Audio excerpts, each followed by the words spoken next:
What's up, YouTube? This is Big one. BIGUNC is coming at you with a TV review. So, yesterday I finished season 2 of Jessica Jones, the Marvel Netflix TV show, and I watched all of the Marvel Network's TV shows, the Daredevil 2 seasons, Punisher, Luke Cage, Jessica Jones 2 seasons, and Iron Fist and The Defenders. So I thought I'd do my own little review of Marvel's Netflix's TV shows. Um, I'll start with this. I was kind of disappointed in this season of Jessica Jones. It was a little too whiny. I don't know. It's kind of hard to describe. Like in the first, in I mean, she's a private detective who, does what private detectives do, but she has these superpowers. But this almost entire season was spent, once again doing her own backstory. So she didn't make any money, so I guess she's living off of her best friend Patsy. It's Patsy!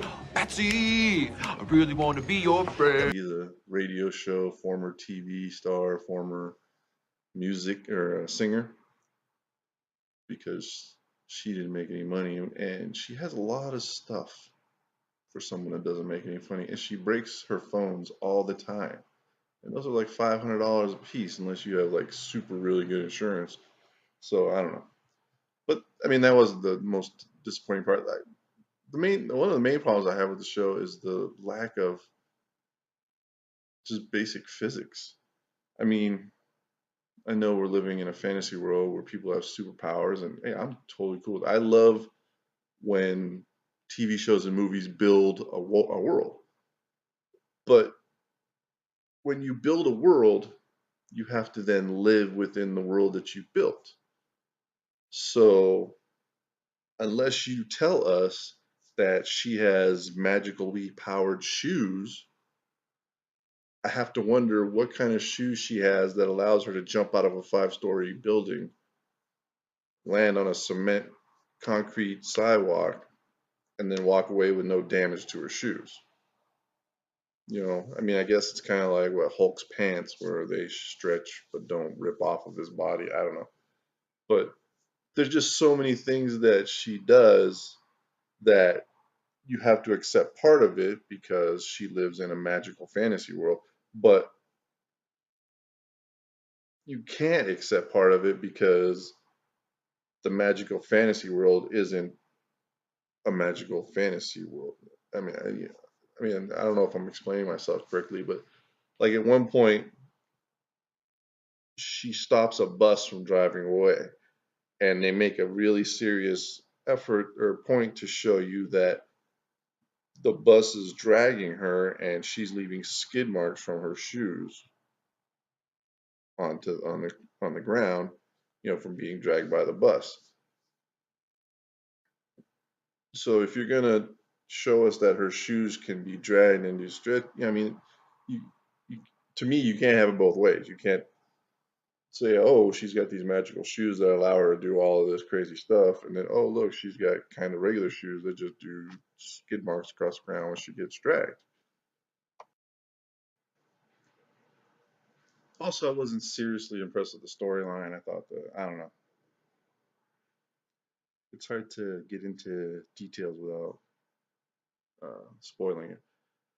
I mean, if you're a fan, because yeah, I enjoyed the first season. I didn't think the first season was great, but I enjoyed the storyline a little bit more. But this one just seemed like a whinier version of season 1. That's how it felt to me. The saving grace I really enjoyed. Excuse me, the storyline with her attorney Hogarth and her best friend and assistant. I thought they had a kind of interesting storyline. and I hope those three are also used majorly in season three.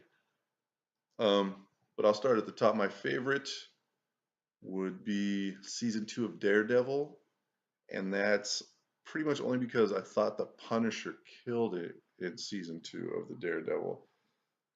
He played the Punisher to me like the Punisher from the comic books that I read when I was younger. And I felt the second best was season one of Luke Cage because I thought it had a really good story, and I felt that they used his character, the character of Luke Cage. I don't want to say realistically because of what they are, but it felt the most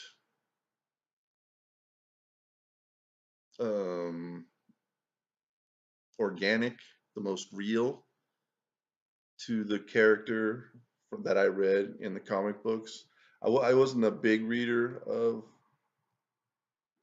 Luke Cage, and in fact, I think I probably only read like maybe five or six of the comic books from the 70s before the show came out.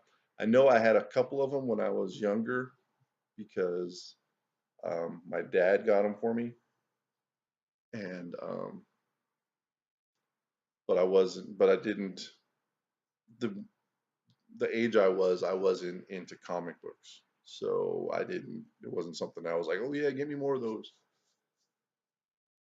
Um, so then I would go for number three would be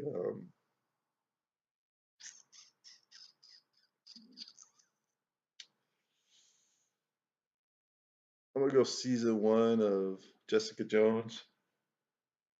Um, because I thought it was a really good introduction to her character, and you got to meet, you got introduced to Luke Cage in that as well. And next, I would probably go Daredevil season two. I mean, I'm sorry, season one, because I thought it was also a really good introduction to his character, and I liked how they started to establish the world, the MCU universe for Netflix, and we got introduced to the Rosario Dawson character, and she ended up getting spread over most of the series.